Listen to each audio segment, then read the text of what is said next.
Good evening and welcome. I'm your host, Josh Brewster, and tonight my very special guest is Mr. Jamie Glazov.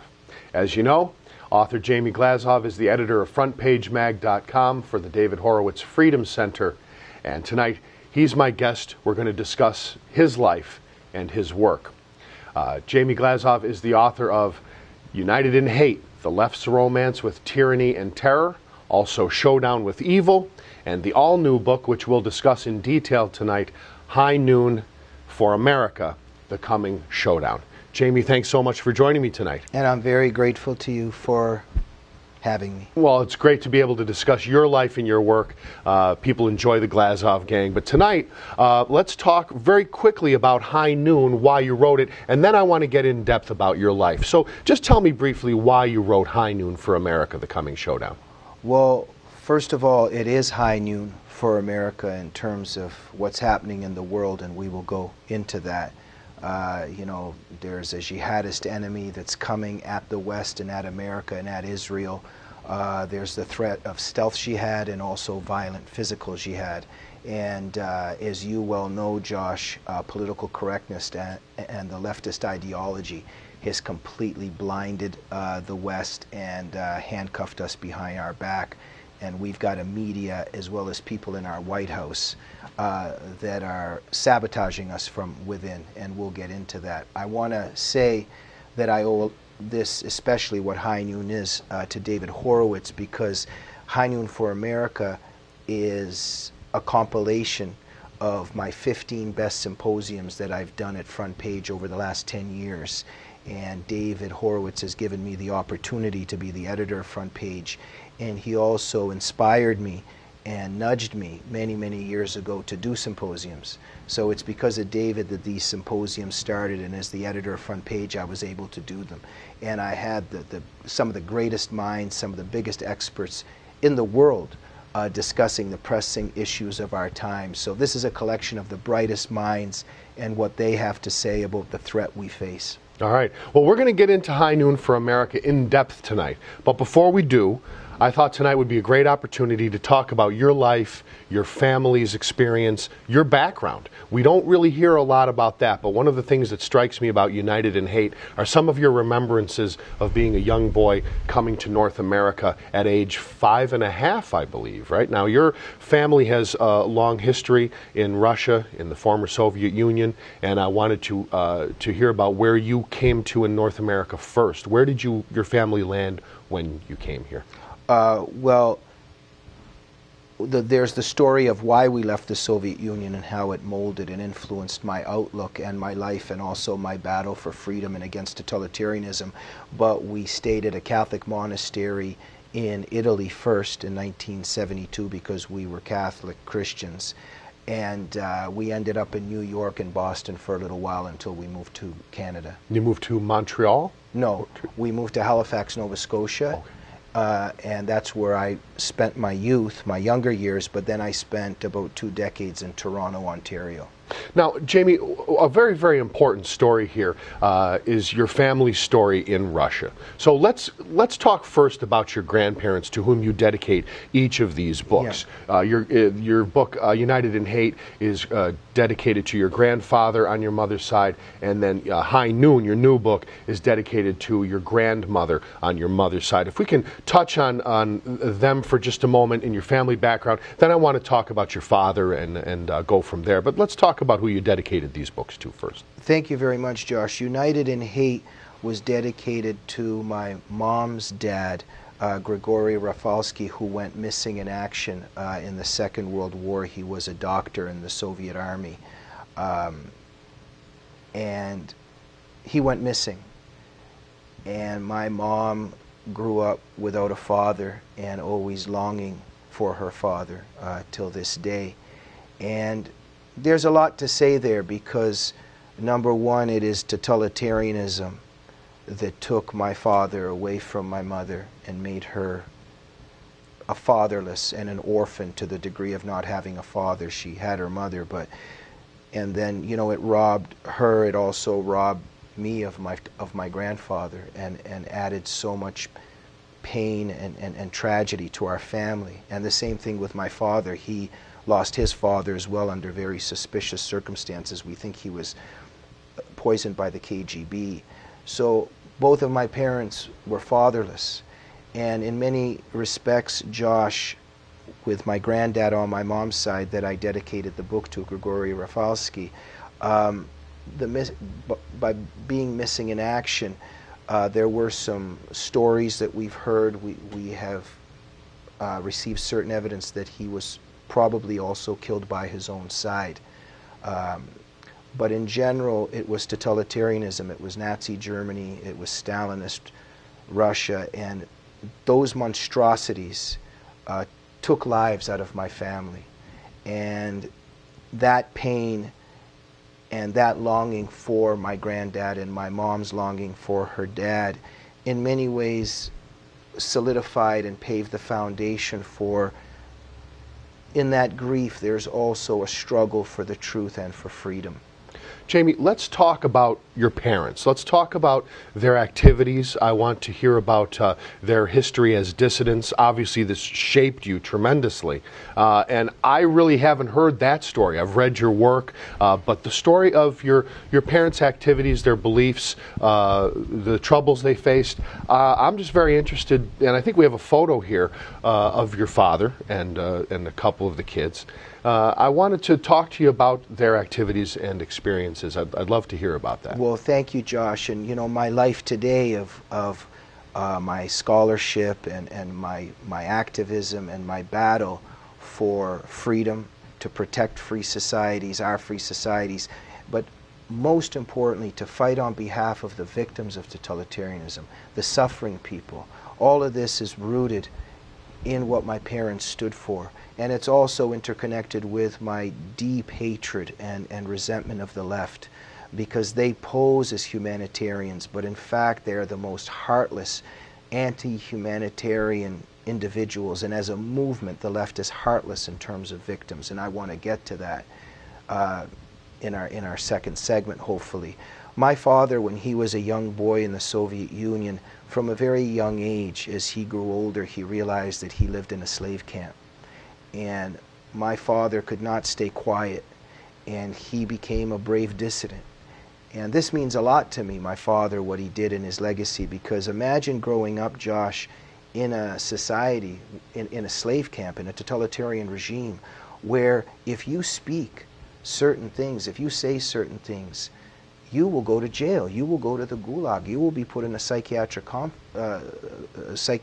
asylum, you will be shipped off to a concentration camp. And yet my father still did it, because my father was willing to go to prison and to be persecuted and to sacrifice his life, because he could not remain quiet inside a despotism, inside a tyranny. And so, to make a long story short, because we have to discuss a lot of things here, my father signed many petitions on behalf of human rights, on behalf of political prisoners and prisoners of conscience, of religious prisoners. He stood up for the Andrei Sakharovs and for the persecuted people. And my mother joined him in that.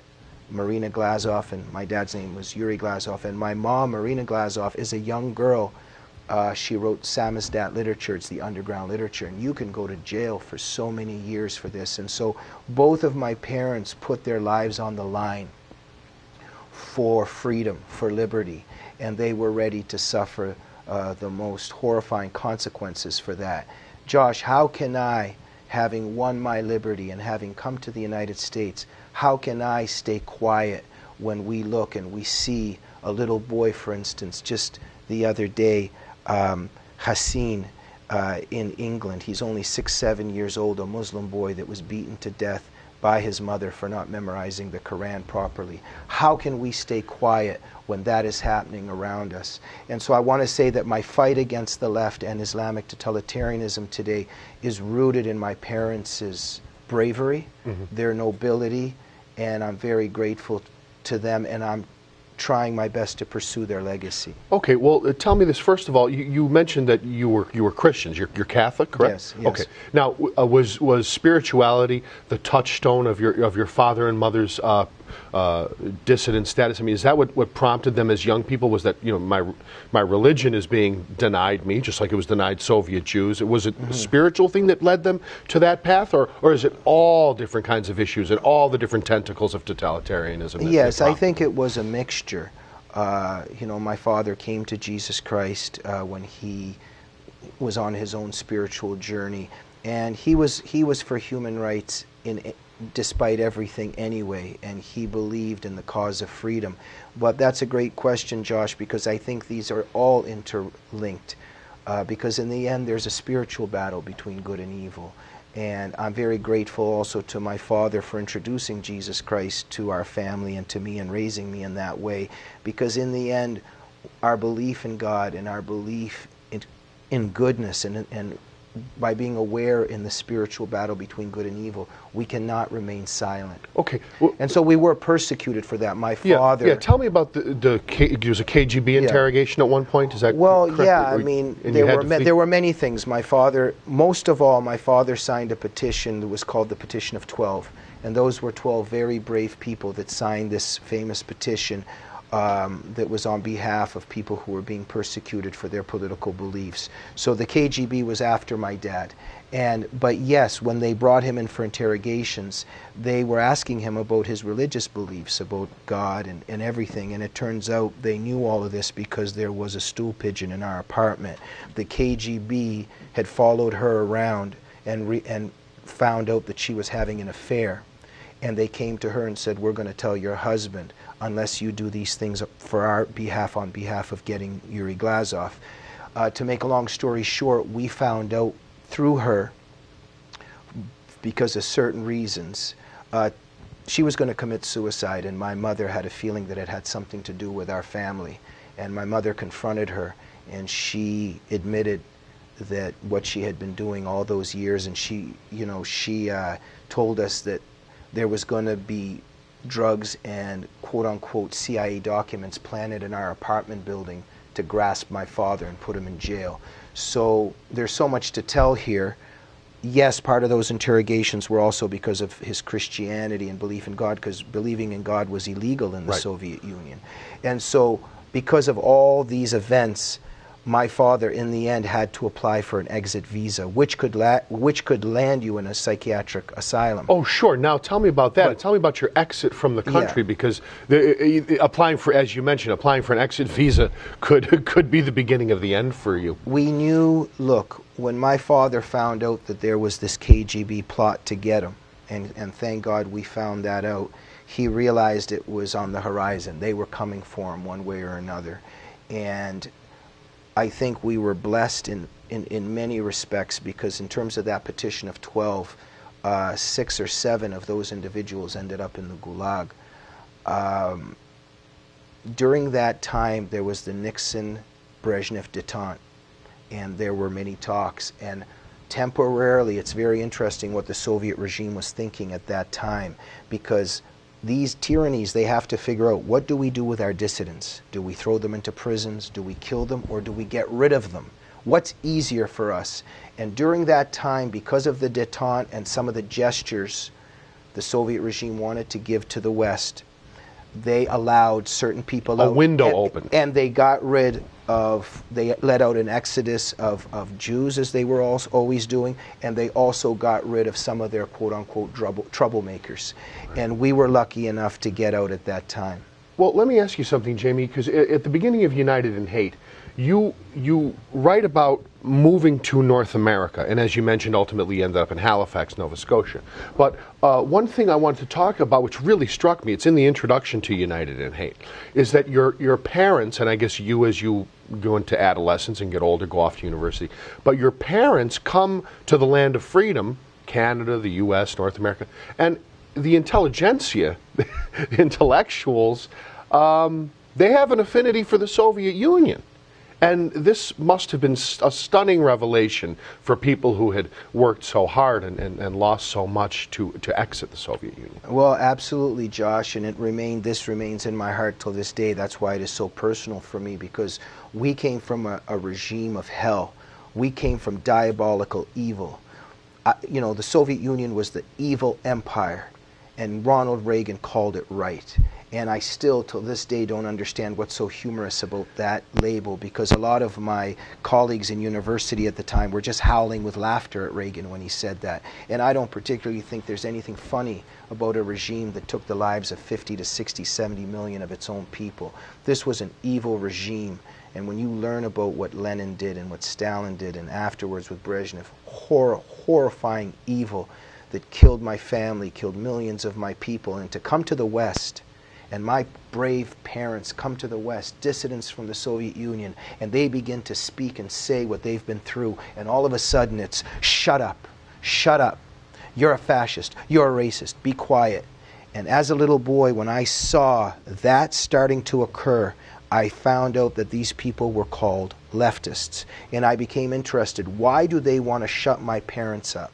Until this day, this is what I study. This is what drew me to David Horowitz, because he explains it. In the end, Josh, we'll go to our second segment. Perhaps we're running out of time. But these people, these leftists that wanted to drown my parents out and shut them up, they have an agenda, which is to destroy this society. They don't want to hear about other evil societies, because if they accept that there's other evil societies, then this society is worth defending and protecting. And that's something they don't want to do. So the victims have to be forgotten and drowned out. Yeah, this truly is the touchstone of Jamie's work, in my view, is the moment in your young life when you confront this line of thinking. This heartless line it's the heartlessness of yes, the left. it is. Yeah. Now, what university did you attend? York University in Toronto, Canada, ultimately?